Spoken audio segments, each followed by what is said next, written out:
The Mopla pogrom of 1921, more commonly known as the Mopla riots, was one of the most vicious events in the history of Bharat. Veer Savarkar, B.R. Ambedkar, Annie Besant, amongst many other great leaders of the time, have detailed the accounts of the sheer barbarism that was witnessed against the Hindu society. Unfortunately, somewhere down the line, the narrative of this pogrom has been twisted. It has been twisted for us to believe that it was a naive peasant uprising. Join me and Manya Nandakumar ji, the national convener of Prajna Prabha, to discuss the Mopla pogrom, to discuss how the narrative was changed and what it means to us today. Namaskar, Nandakumar. Namaskar. It is such an honor for us to have you on Insight with us. And I really hope today we can debunk some of the fiction that we have seen around the Malabar riots, which also have been called the Malabar pogrom. What can you tell us about it, if you could start with telling us about the history of this pogrom? Thank you, Ramiji. I do consider it as a privilege, and with pride I am participating in your show. And I am congratulating the team Insight for conducting these type of very meaningful discussions and debates, very much related to the very existence of this great nation, on truth I am saying. See, you have correctly said that even this Mopla, the so-called Mopla rebellion, was neither riot nor an independence struggle nor an agrarian revolution.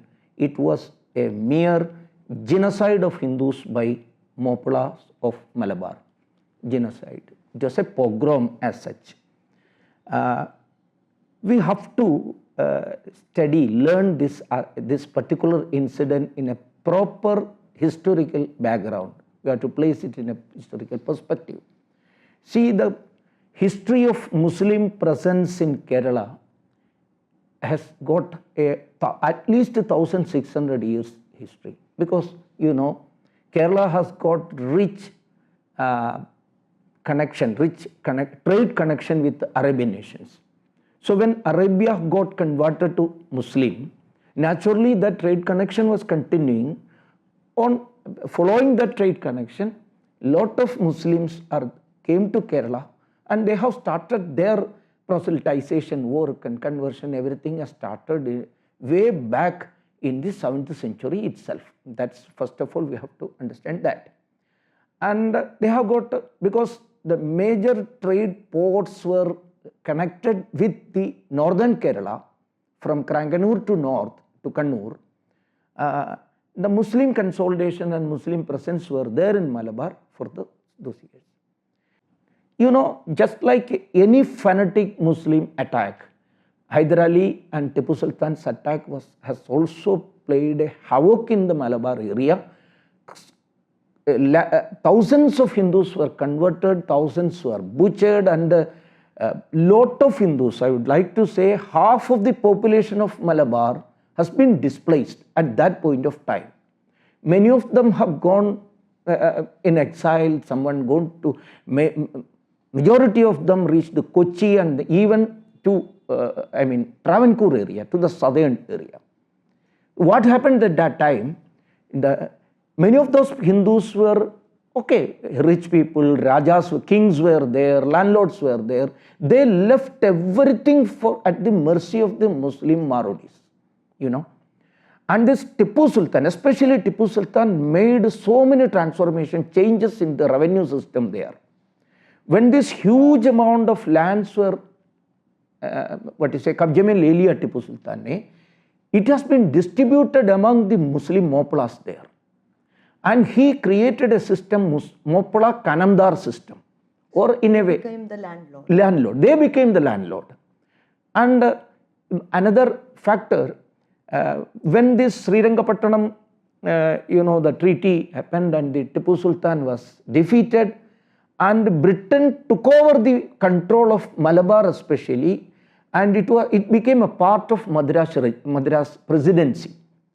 So in a way, relief for the people who went out of Malabar, majority of them came back in the beginning of the 18th century. So in the end of the 18th century it happened, and in the beginning they all came back in the 1801, 1802, in the beginning of the 19th century they came back. Naturally, the land has been regained by the majority of the land at that point of time. So this rivalry was there in the Muslims, that they were the custodian maybe for a small period of time. Now they lose it तो नष्ट हो गया, इसको वापस मिलना चाहिए, ये इच्छा उनके मन में था. Another important change took place at that time. It is a social psychological change भी कह सकते हैं. During just before this Tipu or Hyder Ali's attack, the general atmosphere was very much harmonious, very much I would like to say. Even before temples, हमारे जो मंदिरों के सामने ऐसा बोर्ड नहीं था, अहिंदुओं को प्रवेश नहीं है, ऐसा बोर्ड भी नहीं था. That means at least for temple festivals, Muslims were also permitted there. That type of harmonious atmosphere, family relations were there. What happened just after all these incidents, when Britain took over Malabar's rule, a peculiar, I'm citing an example, every temple of Malabar has been placed, the temple committee has placed a board before their temple that no Ahindu is allowed inside. This is a drastic change happened because that mental gap has been built up by the Tipu Sultan's Akraman or this way. And another thing, many of the landlords have said that Muslims shall not be allowed to leave surrounding to our area because we have got a dangerous anubhav, unka jo experience hai. Tipu when attacked, those who were depending upon these Hindus also joined with the Tipu for attacking Hindus. So that gap has also happened. After that, so many incidents took place, and Hindus were attacked, especially to take back the land. All these things happened. And in the later stage, in the international sphere, First World War has happened, and by 1918 the World War was ended, and Ottoman Empire was defeated in that sense. In 1918, there was a treaty, in Mordos. It is a Greece, a small town. There a treaty was being made, an agreement has been made, and this Ottoman Empire and the Sultan or the Khalifa is only a नाम के वास्ते leader रहेंगे, उनके कितने राज्य देश है, it all become स्वतंत्र हो गया. And these Muslims of the whole world, it's a fact that they are considering the Khalifa as their, not only as a political leader, as a religious leader or a spiritual leader. And especially the Indian Muslims were considering Khalifa as their sole leader, because all the Muslims attacks happened, especially the Mughal attacks, were sponsored by the Ottoman Empire. Ottoman Empire has sponsored these attacks. So to make Bharat an Islamic state, major contribution as far as the fanatic Muslims are concerned, they are giving those credit to Khalifa. So they want to reinstate that Khalifa. You may be knowing, in 1919 there was a delegation to London under the leadership of Muhammad Ali Johar. Muhammad Ali Johar is the infamous Maulana Muhammad Ali, the great leader of, great friend of Mahatma Gandhi ji, whom he has mentioned that once I met him, it was a first love at sight. ऐसा बताया था, वो एक romantic mood में. That Muhammad Ali was the leader of that delegation, and he went to Buckingham Palace and made the petition that this Khilafat is to be reinstated. They ridiculed him and get out कर दिया. वो वापस आ गया ये disillusioned mind पर. And then in 1919 they planned to organize a Khilafat committee, and lot of seditious speeches were being made everywhere in Bharat, especially in the Muslim consolidation जहाँ जहाँ है वहाँ हुआ था. मालेगांव में, आपको मालूम होगा, महाराष्ट्र में मालेगांव में बहुत अच्छा मीटिंग हुआ. वो मीटिंग के बाद बहुत सारे अटैक हुआ था. कानपुर में हुई, इस प्रकार भारत के नॉर्थ में भी and also south में भी. Another important incident took place, you know, Muhammad VI was the Khalifa. The Turkey youngsters, democracy lovers started agitating against this Khalifa because of this Mordos Treaty. He surrendered everything to Britain and they started agitating against him. In order to save himself from the attack of the youngsters of the Turkey, he gave full power to his cousin Abdul Majid. And Abdul Majid became the Khalifa. And Abdul Majid sent his protagonist or Pracharak to Bharat सहित बाकी लोगों को भी देशों में भी दिया. केरल में भी खास तौर पर इसका जो दूतास और messengers came and they started organizing Khilafat committee even in the दूर दराज Muslim areas पर भी गांव में भी committees बनाया and the message given to them all are wait for the war. Be prepared for the war. Just take it from me, it was all recorded. Their speeches were to be prepared for the war. Today or tomorrow there will be a war and you are going to get this land back. You are about to ask something. Sir, I wanted to ask, when you say prepare for war, were they supplied with arms, ammunitions, or was it psychologically they were asking them to prepare? No, I'm coming to that point. They amassed wealth like anything because majority of the leaders of this Khilafat committee were rich, immensely rich people, traders, even timber traders were the leaders, you know. And the first president himself was the most richest, I'm using a Shakespearean English, most richest, most unkindest cut of all man. He became the president, okay. And they amassed the money and they have collected arms and ammunitions. They training were also there. Another important factor, many of the history books are not, mainstream history books are not tried to elucidate and explain. That is the Haji factor of this. Hajis who are going to Hajj, majority of them are not going, coming back. At that particular point of period, in 1 year, 400 Hajis from Kerala and surrounding areas never came back. And there is a report, so many German reports are saying, majority of them were being taken by Germany, and they were given war training also. So all these preparations were made. All these preparations. So they were trained. They were trained. Germany.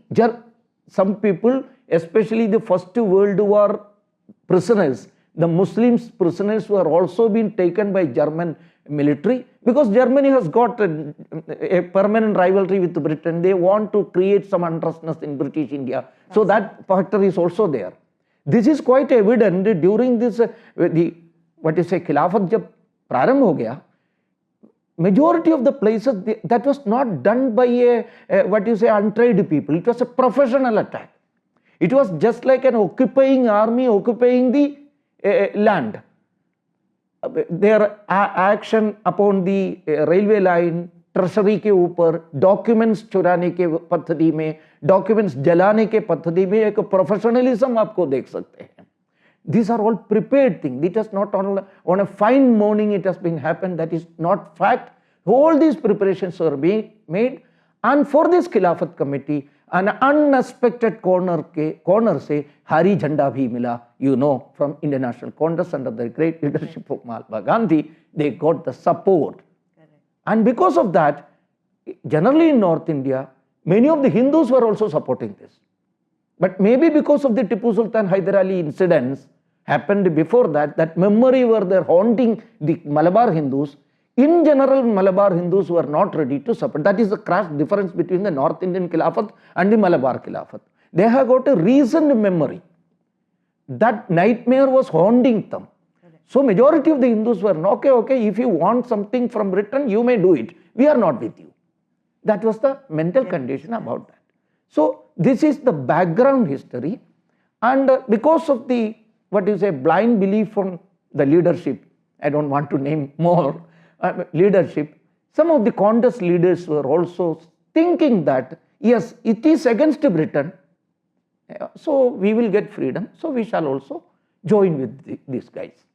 Nandakumar ji, if it was against Britain, then why was it that Hindus were attacked, but the British weren't attacked? No, that or, is. Or they were, in comparison, very few were attacked compared to the Hindus. Not even a single major British officer was murdered. Not even a single one. Some akka dukka लोगों के मृत्यु हुई. कुछ जो so-called Keralites who were working in the police were murdered. That too, a whole number will not exceed 40. Take it from me. The police related to, if it was a war against Britain, it would have been happened. Another thing, how can you consider Khilafat itself as an independent struggle? Correct. See, in the Khilafat committee, the first meeting itself, they have announced and distributed a manifesto. Anything is to be done on the basis of the manifesto. Do you know, in that manifesto, only two demands were there. One, of course, everyone knows, that is Khilafat is to be reinstated. Khilafat. Is Turkey has got any relation to India? Second one was Jazira al-Arab. Jazira al-Arab means, according to the Arabian Muslim clergy's definition, there is an Arabian world or Muslim geography. In between Red Sea and Mediterranean, they have got a rich land, and it shall come under one rule of Muslim. This is known as Jazira al-Arab. That was the second demand. Subjoined to that, there was a demand, that is the major shrines of Muslims are to be given back to, and always, permanently, it must be ruled by Muslims only. What is the relationship between India? Let alone India's independence. Can you show me a single word India in that manifesto? Bharat ke naam ka bhi ullekh nahi tha. And that has been supported by this so-called secular gang. Secular gang. So, it is not there. Another thing, आपने जो सही कहा, it was all out attack on non-Muslims. Non-Muslims. Majority of them quite naturally, obviously Hindus. And even Christians were attacked. Syrian Christians, specifically targeted attacks were there. Targeted attacks. And another narrative, which I would like to come to that point now itself, it has got connection. Please. Another narrative, especially created by the left ecosystem, is that it was an agrarian uprising. It was a It was a very much strange thing. Agrarian. They are saying that landlords, against this oppressive landlords, the poor low-caste Hindus, they try to do something. It was all about that. It was an agrarian. It was a class war. In the communist parlance, it is class war. But do you know, near about 8,000, 9,000 people were killed according to so many records which are available before you. See, Madhavan Nair, once he was the Khilafat committee secretary himself, he wrote a wonderful book on Malabar Rebellion. Chetur Shankaran Nair in his magnus opus, ऐसा कह सकते हैं, Gandhi and is anarchy, इसमें उन्होंने साफ तौर पर बताया था ये कितने लोग मर गए हैं. Gopalan Nair, who was the sub-collector of that particular area, he wrote a well-researched book. So many books are there. Yes. And also Ambedkar, Annie Besant, all people, they all wrote about this within few months. Take it from me, few months. Some of these books were written in 21 itself, some in 22, some in 23. In 22, there is a wonderful poem has been written by the most important famous Kerala poet, happened to be a low-caste person also, happened to be Kumar Nashan, was the founder secretary of Srinarayana Dharma Paripalana Yoga, founded by Srinarayana Guru. That Kumar Nashan wrote a poem, and that poem's name was Duravastha, plight of Hindus, plight, in which I would quote two lines. That's in Malayalam. Sorry, please. I will translate it also. Ammamarille sahodarimarille im मूर्खर कीश्वर चिंता इल्ले. पूछ रहे हैं क्या ये दुष्ट क्रूर मोहम्मदी लोग को माताएं नहीं है क्या, बहनें नहीं है क्या, ईश्वर चिंता भी नहीं है क्या. एक लाइन है. Some days afterwards, this particular poem का जो criticism हुआ कम्युनिस्टों के से, and communist thinkers including EMS asked, EMS जैसे लोगों ने रिक्वेस्ट किया इसको जरा चेंज करना है, इस प्रकार के घोर शब्द प्रयोगों को. Kumar नाशन was never ready to do it. No, this is the actual report I am saying. And low caste people were being attacked. Many number. Out of this 8,000, 9,000, you can count. The so-called majority, the Savarna class was meager in number. The majority of them are low caste people. Weaver colony, a particular incident I would like to say, one Chaliar colony was there. It was attacked in 1921, I say in September. And that Chaliar colony means it is a weaver's colony. Can you ever think that these poor weaver colony workers are landlords? They are butchered like anything. So all these things, one thing I have already said, it was never an independent struggle. It can never be, because it was a pan-Islamic movement. Correct. It was totally a pan-Islamic movement. I would like to quote R.C. Majumdar in this context. Yes. See, he wrote the history of Indian independence struggle. He has been assigned that job by the first government, maybe because of the insistence from Rajendra Prasad and Sardar Patel and all. Jawaharlal Nehru reluctantly agreed to give the responsibility to R.C. Majumdar.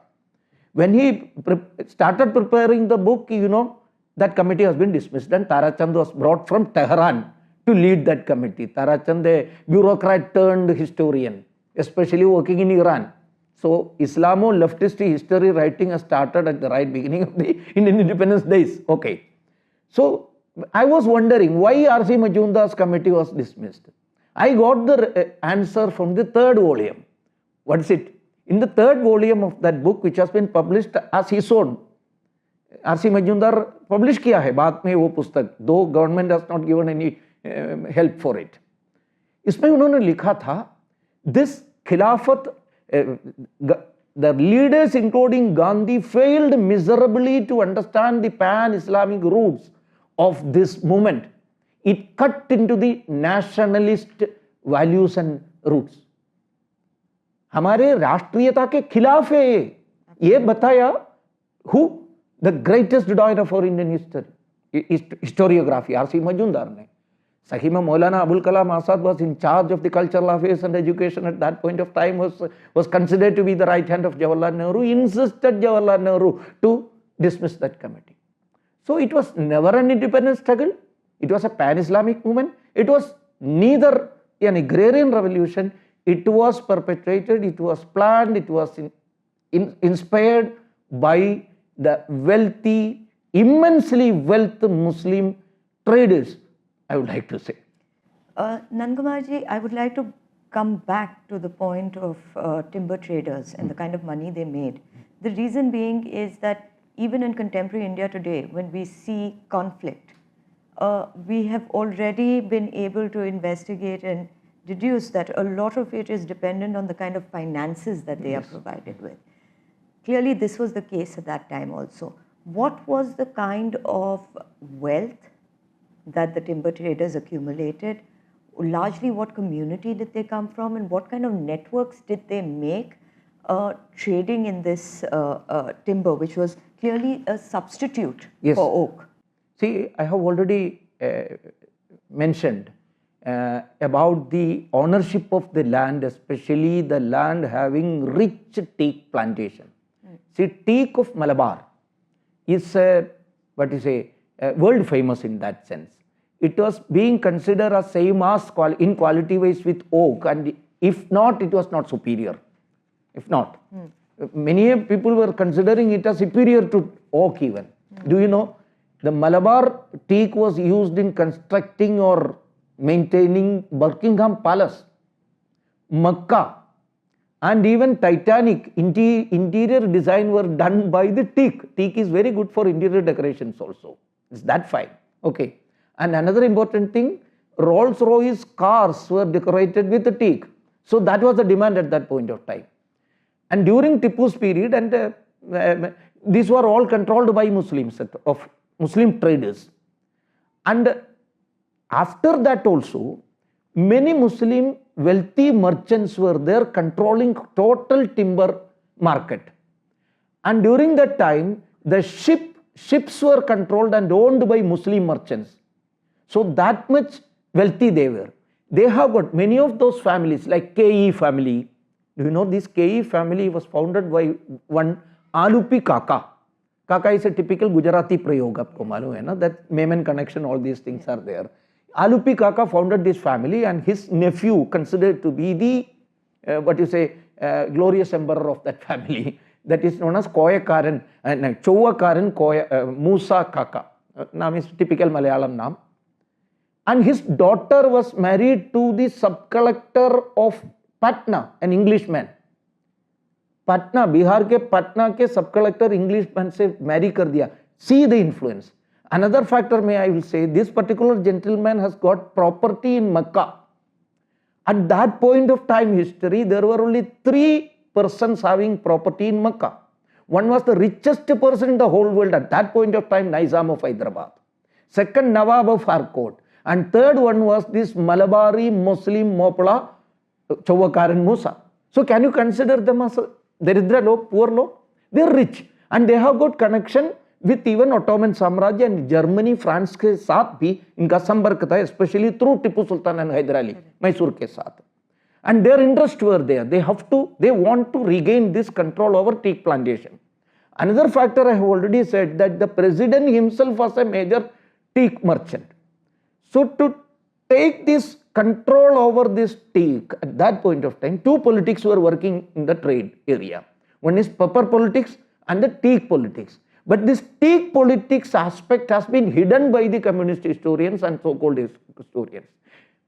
Teak के control हाथ में लेना, आप सुने होंगे निलंबूर सागुन, ये पूरे विश्व में प्रसिद्ध है. The area of attacks, if you are analyzing properly, all were forest areas rich with the teaks. Not paddy fields were not the battlefields. All the battlefields were there. The first attack has been done there in Pukotur. That was the Pukotur right, aisa kehte hain. It was rich with the teaks. They want the documents of the actual landowners in their hand. So they took away that area and the plantations. And then they go straightway on that very night itself, August 20 night, they marched towards Nilambur. Nilambur, you may be knowing, Nilambur was a kingdom, it's a dynasty there. And that Nilambur palace was attacked. They tried to attack and taken so many records in connection with the plantations and the lands, the teak plantations. And you may be knowing the fact that these plantation and forest, majority of them are controlled by the local big temples. Temples were targeted also on this ground. Okay, there was a religious aspect, there was a fanatic element in that, pan-Islamic movement was also there, but there is a fact of this trade connection and the teak control, to take control of the teak cultivation and trade. That aspect was very much there, very much there. B.R. Ambedkar has also said that this pogrom was also a construct carried out by this idea of Khudam-e-Kaaba and the Central Khilafat Committee. Who were the leadership, the prominent leadership in these areas? As far as Ambedkar ji's जो comment है वो सही है. उस समय का जो मिले हुए डिटेल्स के आधार पर खुदम कमेटी, कबा के लिए जो बनाया हुआ कमेटी, and also खिलाफत committee. Along with that, there were major other players also, maybe in some other names. You know, आजकल तो ये Islamic fundamentalists and fanatic organizations are in n number of names. If Al-Qaeda is there, some जगह पर Al Jazeera होंगे. इस प्रकार बहुत सारे organizations हैं. Turkey based एक organization they have started, that was Red Crescent. One Red Crescent was also there. And also the Muslims of the whole world were appealed to help Turkey financially. For that purpose, financial support के लिए भी बहुत सारे committees बनाया था. You may be knowing, during the Mughal period also, this Turkey they were paying taxes to Turkey. Money is being transferred to Turkey. That mentality or the mental slavery towards this Turkey was continuing during the 20th century also. They have collected money. They have tried to serve the Turkey people and Muslim people, especially the Angora Relief Committee, Angora, Nidhi Sangraha Yajna, they have done. And for that purpose also, so many national national level. Nationality is not there, but all India organizations were formed. And in connection with that, in Kerala also so many committees were formed. Major leaders were Maulana Muhammad Ali Jauhar, मैंने बताया, Maulana Shaukat Ali, his elder brother, and these guys were properly educated not only in the Islamic aspect, Oxford trained है, Oxford trained है, वो वहाँ पढ़ाए थे भी. They were. Generally people are saying that देखिए ये fanatism okay सब ये poor illiterate लोगों के है, ये सरासर झूठ बात है. Absolutely. And Maulana Abul Kalam Azad, whom I have mentioned already. So he is the icon of Indian secular Muslim. You know, he was with the Muslim League in the beginning, and he was controlling so many fanatic publications at that point of time in the beginning of the 20th century. And he was a chela, shishya of Afghani, who was the main brain behind this pan-Islamic movement, sitting in Mecca. He was controlling everything. So he was, Maulana Muhammad Ali was shishya to एक प्रकार से चेला थे ये अफगानी का. And so many other leaders, Muslim leaders who participated in that. In Kerala also, see Ali Musliar.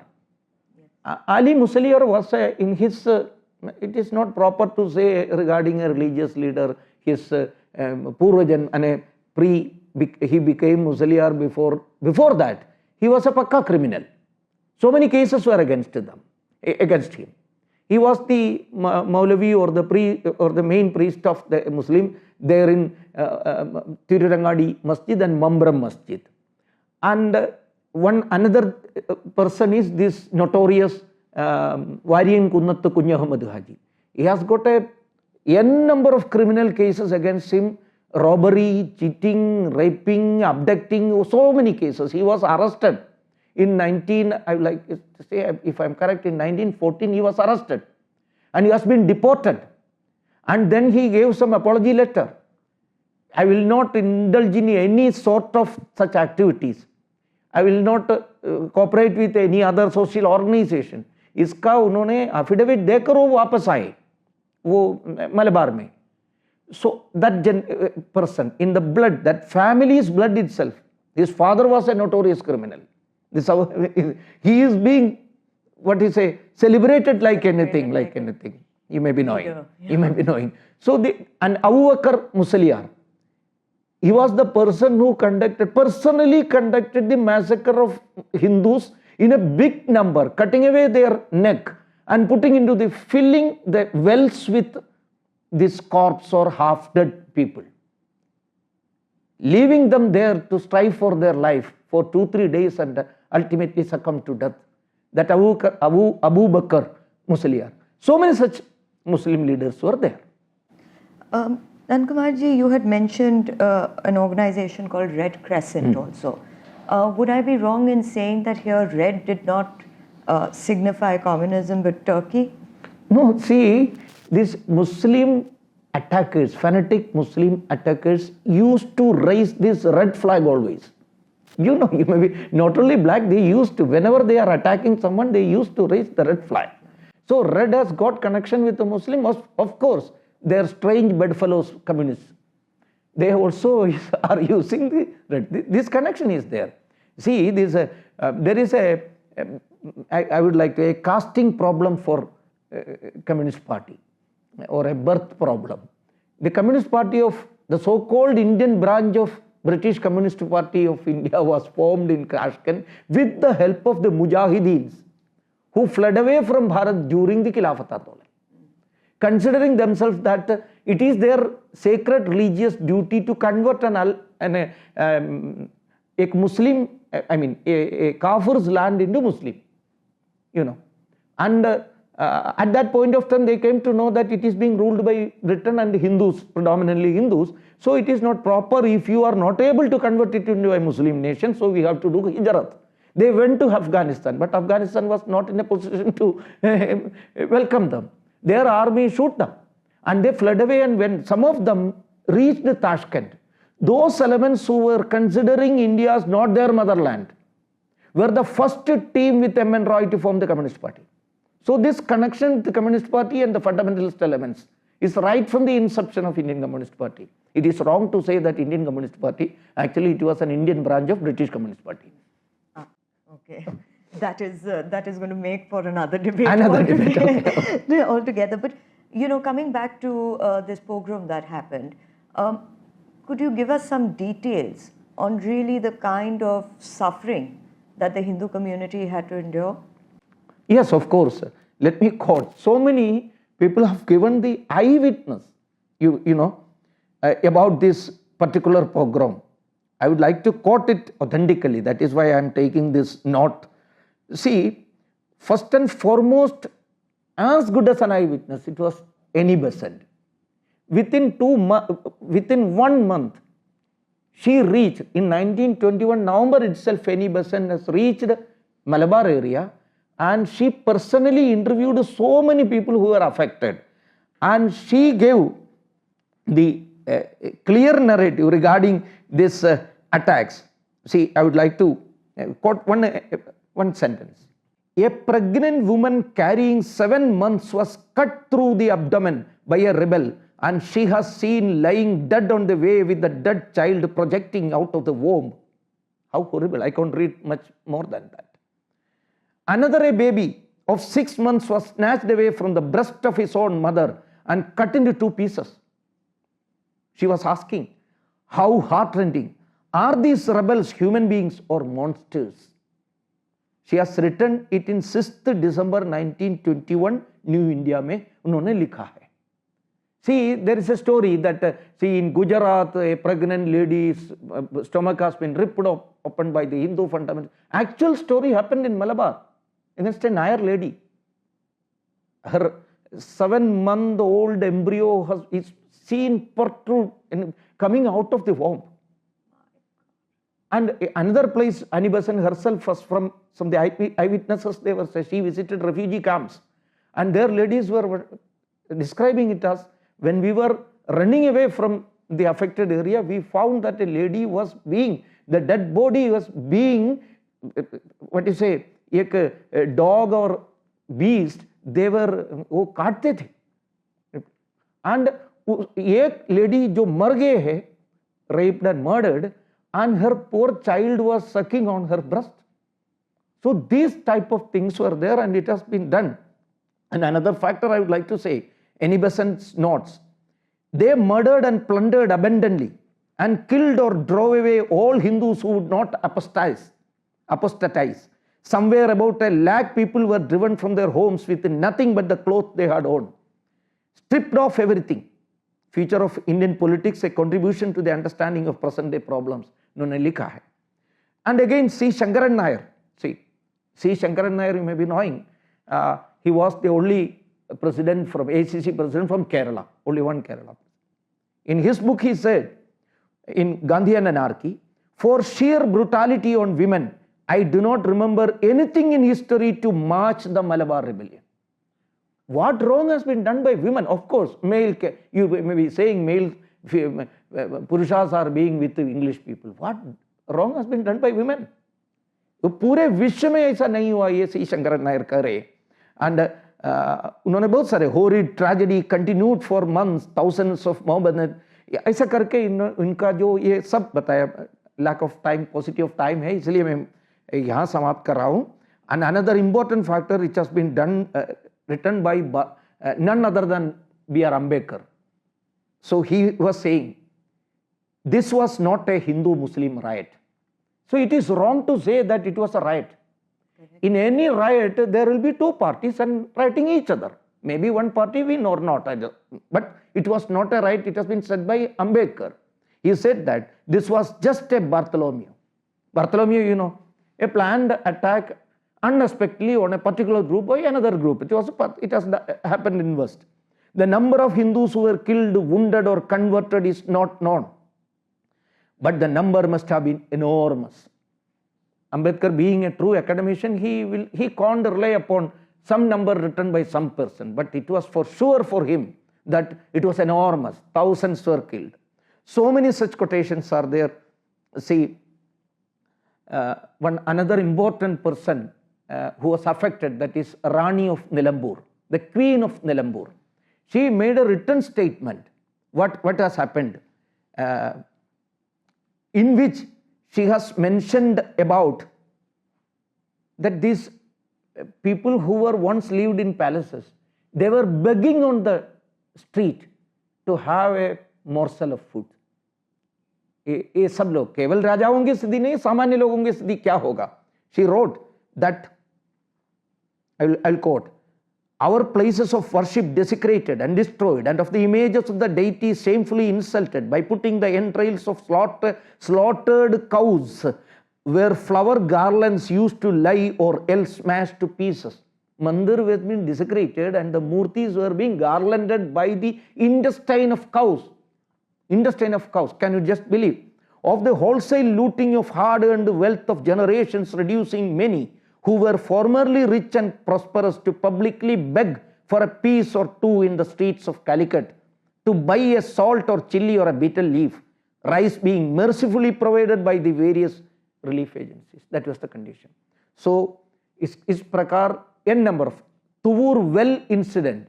It was a gory incident in which near about 46 poor hapless Hindus their necks were cut and put into that. And another, so many wells were filled with the corpse of Hindus. Not only corpse, I have already said, half dead people. Many of them crawled out of that. Those who are fortunate, they crawled out of it and gave the, what you say, उन्होंने बताया था. So there are lot of incidents. I would just mention about a historical fact. There is a place known as Changuvetti in Malappuram. Changuvetti. Changu means neck. In Malabar Malayalam, Changu means neck. Where the Muslim fanatics cut the throats of Hindus, that place was known as the place where neck was cut. That place is still there, Changuvetti. Okay. It's like the Hindu Kush. Hindu Kush, just like Hindu Kush. Nandakumarji, this narrative, as we all know, was very swiftly changed. Yes. Obviously the communists were involved, the left was involved. What did they gain out of this? Plus, on one hand, even today, we have people who talk about pseudo-secularism. We have people who talk about human rights. We have people who talk about very loudly. The voice resonates on women's rights. But with this entire history being whitewashed, what was gained by them and what can be regained again by us?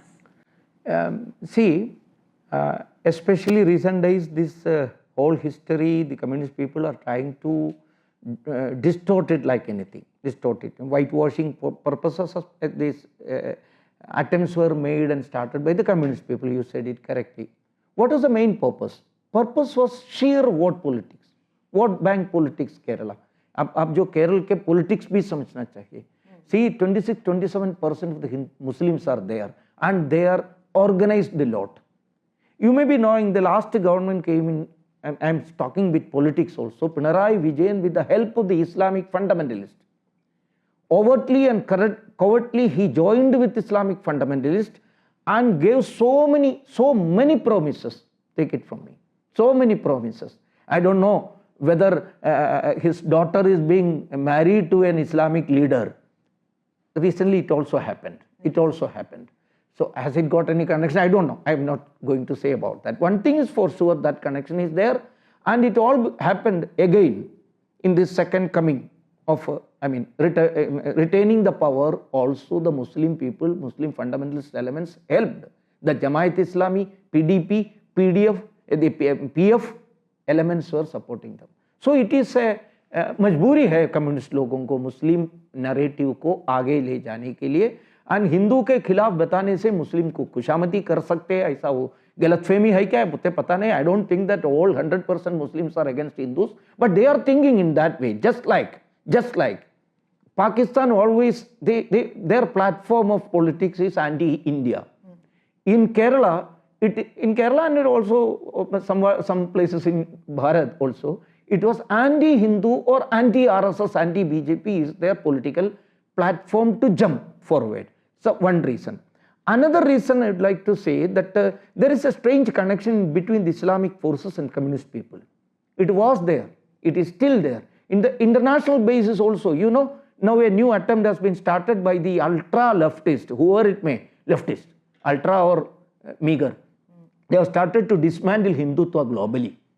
Global dismantling. Who are behind this?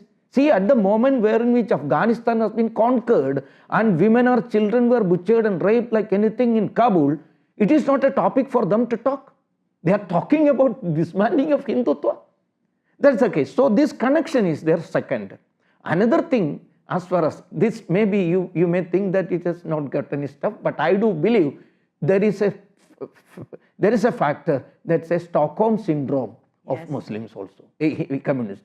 See, this particular gentleman who ruled Kerala in 1957 as the first elected Communist Party Chief Minister, E.M.S. Namboodiripad, instrumental in diverting or distorting the whole history as this pogrom into an agrarian revolution, that is E.M.S. Namboodiripad.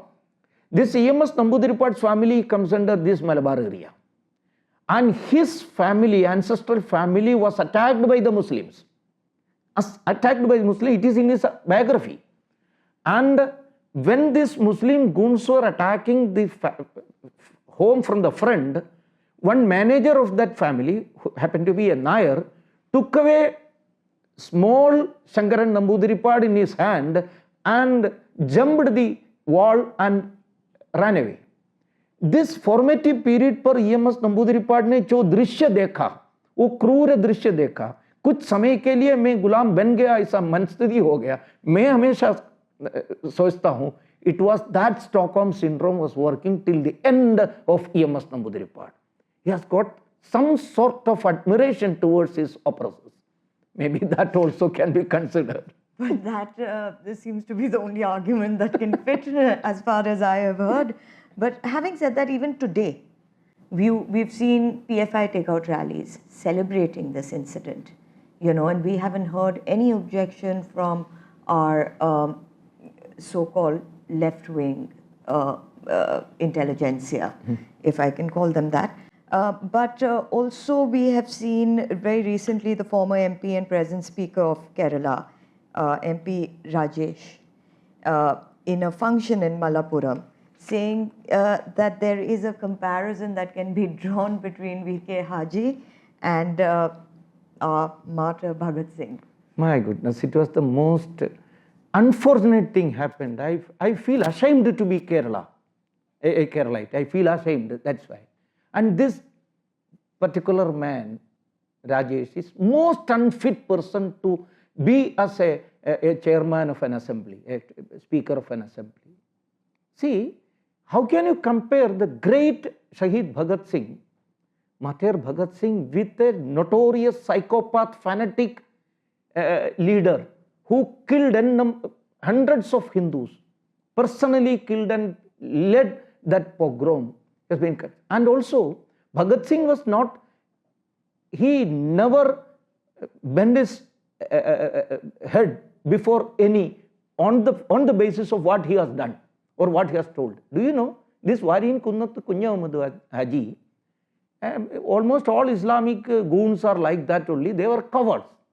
Internally, if अगर देखिए ये कायर है लोग, ये group में अकेला कुछ लोग आ गए तो उनके ऊपर आक्रमण करने के लिए उन्होंने धीरता दिखाते हैं, लेकिन ये वारिंगुन्नत कुन्या मुहम्मद हाजी was a कायर to the core. Just like Sirajud-Dawla, who ran away from Palashi warfield, this man also ran away from the warfield and said that to his lieutenants at that point of time, I am running away, you, sorry to use that word, you care about your ass. I am running away from it. That is a particular word, it has been translated and it is there in the judgment. Court judgment bhi hai inka jo document. He has given a what you say, एक सत्यवांग उन्होंने एक letter लिखा था, affidavit. In that he has said that I haven't got anything to do with this Khilafat, I mean independence struggle and all. After all, what is Khilafat? It is regarding Turkey. I haven't got anything to do that. I think some sort of intellectual honesty was there beneath the mind of that cruel mind of Varingunnathu Kunyamadadi, which Rajesh lacks. I would like to say. Because Kunyamadhu Haji knows that he never do any independence struggle. He only killed Hindus. He only led the rape of Hindu women, crushed under his feet poor children. So he has got, I think, a small level of intellectual honesty which this Rajesh lacks. Rajesh hasn't got that. That's why he is comparing it with. So immediate effect, this Rajesh has to resign, because the whole India has been एक प्रकार से उन्होंने अपमान किया है, पूरे भारत के आज़ादी आंदोलन को उन्होंने अपमानना किया है.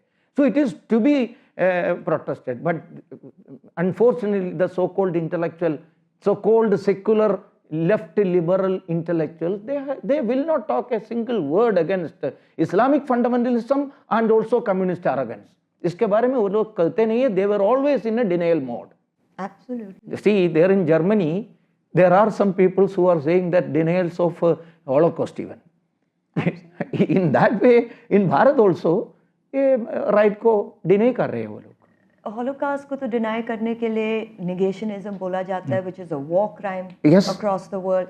But यहाँ तो anti-CA riots में भी we saw slogans being raised that they will revive something like what had happened. Yes. You know, the Mopla pogrom. You know, how is this not taken seriously enough? I know that ICHR has revoked the names of what they considered freedom fighters or peasant leaders, almost over 300, and have decided not to call them martyrs. But it's too little too late. Yes, it is very late. How come, what on earth has provoked the ICHR to publish such a book? It still wonders me, pains me very much.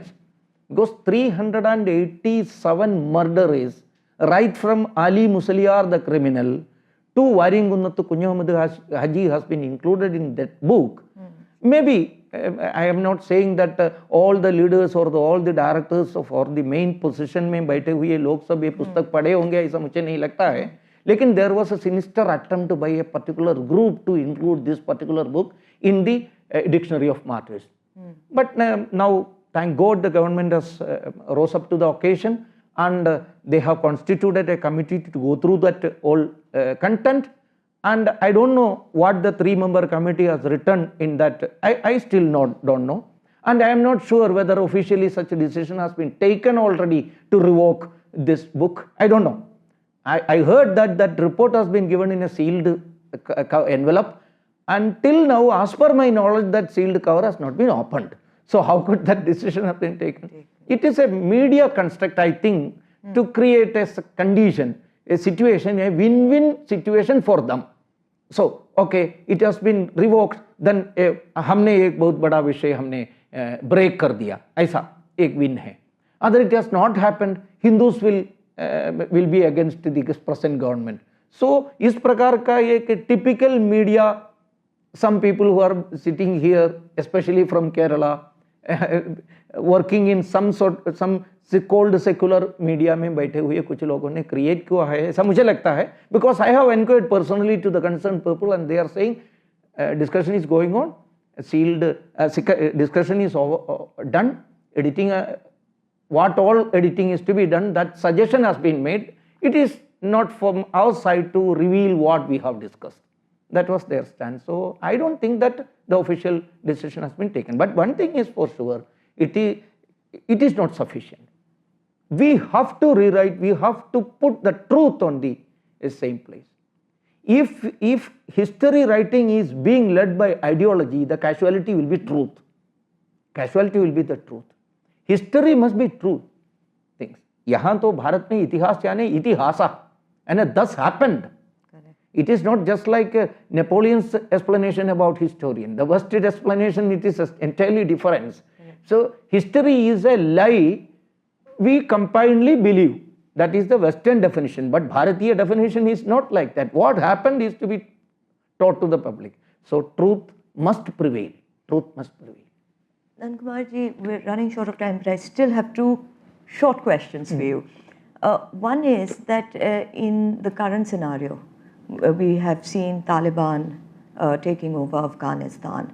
You also mentioned earlier that wealth was involved, education was involved in an uprising like this against your fellow citizens, you know.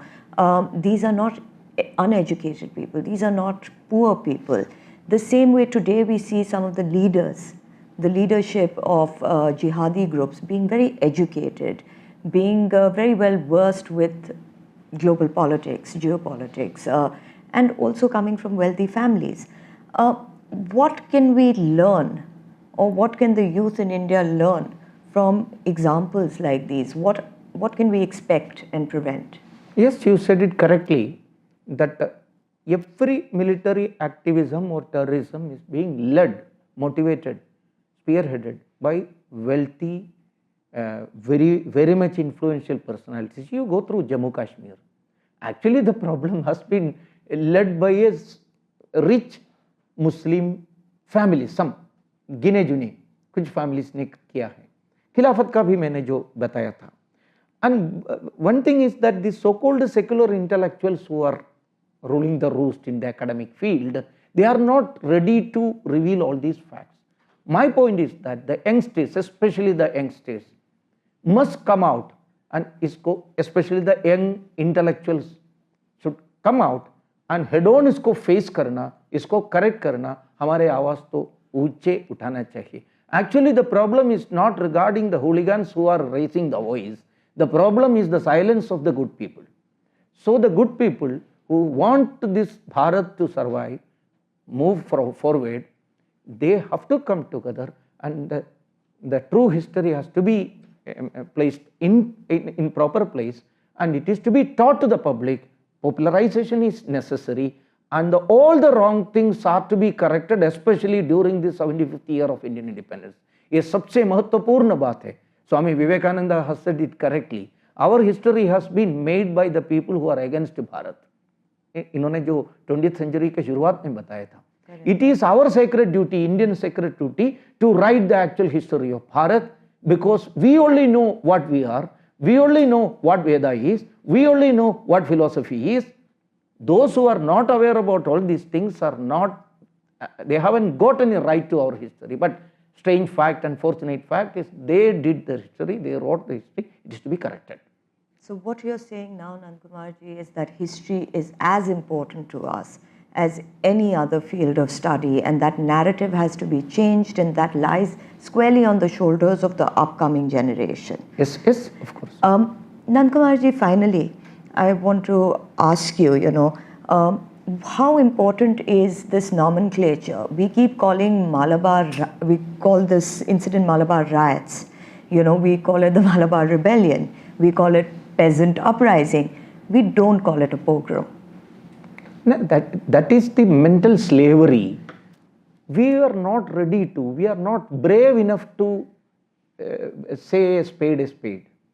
We are still thinking about a strange, shameless political balancing. This balancing game, ये मंगी balancing है ना, ये सबसे खतरनाक बात है. You have to say the spade is spade. I am not saying that why you are digging up all these things now, what is the necessity of things. These Muslims those Muslims living here now, this generation Muslims, were they sinners? इसको अभी discuss करने की जरूरत क्या है? But what is history? And you are not thinking about the Hindus who are still living with those nightmares in their mind, haunting nightmares के साथ live कर रहे हैं. Other day one gentleman wrote in the one media, उन्होंने लिखा है, मेरे great grandmother was butchered by the Islamic fundamentalists, and you are comparing that leader with Shahid Bhagat Singh. See, we are ready to forgive, no doubt about that, but don't ask us to forget it. We can forgive you, but don't ask us to forget. And you are smearing salt on my wounds. We are living with that trans-generational trauma. ऐसे लोगों के जो मन में जो wound हुआ है, उसके ऊपर आप नमक डालते हैं. ये करना नहीं चाहिए. We need history. Let us study history. What is the wrong with that? What is the somewhere whenever Aurangzeb के बारे में, medieval history के बारे में बताने के समय क्यों आप वो कहते हैं Aurangzeb was a secular? You can teach me a wrong, and I am not allowed to say the truth. This is the strange situation. See, it is a recent history, it is not an old history. It's only 100-year-old. This 100-year-old history, which happened before your grandfather's eyes, is being interpreted in a diametrically opposite manner. एकदम opposite manner per dimension they करते हैं. It is a travesty of truth. It is in the real sense of the word. You are making history a hoax. Historians are hoaxers. Historians must say the truth. So in that way, intellectuals must come up and say the real matter. Especially the whole world is facing a menace like Islamic fanaticism. Islamic fanaticism, it has come to our borders. You see, when Afghanistan is being controlled, is being taken over by the ISIS gang or Taliban gang, that Taliban gang has got perfect connection with the Pakistan. You know, when the British India say Afghanistan jab banaya tha, 2/3 of the Pashtunis are there in Pakistan. The majority of the Afghanis are Pashtuns, and that Pashtun connection is growing to the Jammu Kashmir boundary. At any moment they will pounce upon you. Jammu Kashmir में क्या होने वाला है इसके बारे में बहुत सारे थ्रेटनिंग भी शुरू किया है कुछ लोगों ने. So it is a right time to think about ourselves. Otherwise no one can save you. No one can. So someone are saying digging up, postmortem करना. देखिए ये झूठ को आप सेलिब्रेट कर रहे हैं. उस समय में मेरा सत्य बताने की आवश्यकता है. So that satya, that truth is to be recorded properly. If at all wrongs are there in abundance, I feel that wrongs are to be burnt. ये डिस्कार्ड करना चाहिए. ये डर्टी शेमलेस बैलेंसिंग गेम से भारत आगे नहीं बढ़ेगा. इसलिए मैं बता रहा हूँ, it is 75th year of Indian independence. अभी हमारे हिस्ट्री को डिकॉलोनाइज कर दीजिए. Decolonising the history studies, it is a need of the hour. I agree with you, Nandakumar. You could not have said it better, that this is a travesty of truth. The nomenclature has to change. We have to learn from the history that we have seen and what is coming up now. I don't think it's going to just affect Jammu and Kashmir, it's going to affect all of India. And we must be prepared. But having said that, decolonizing of our mind is, I think, our priority. And by the 100th year of our independence, I hope we can achieve it at least by then. Okay, that's great. But thank you so much, Nandakumar ji. This was very enlightening, and I'm sure our viewers would have gained more from this than any other thing that they've seen on television. Namaskar. Thank you. Thank you for giving me an opportunity. Thank you. Manana Nandakumar ji today has shed light on one of the darkest events in the history of Bharat, debunking some of the more popular, distorted narratives that these were just mere riots. Today, we find the responsibility lies squarely on our shoulders to ensure that history is never ever distorted like this again, and that the victims of this pogrom are given due respect.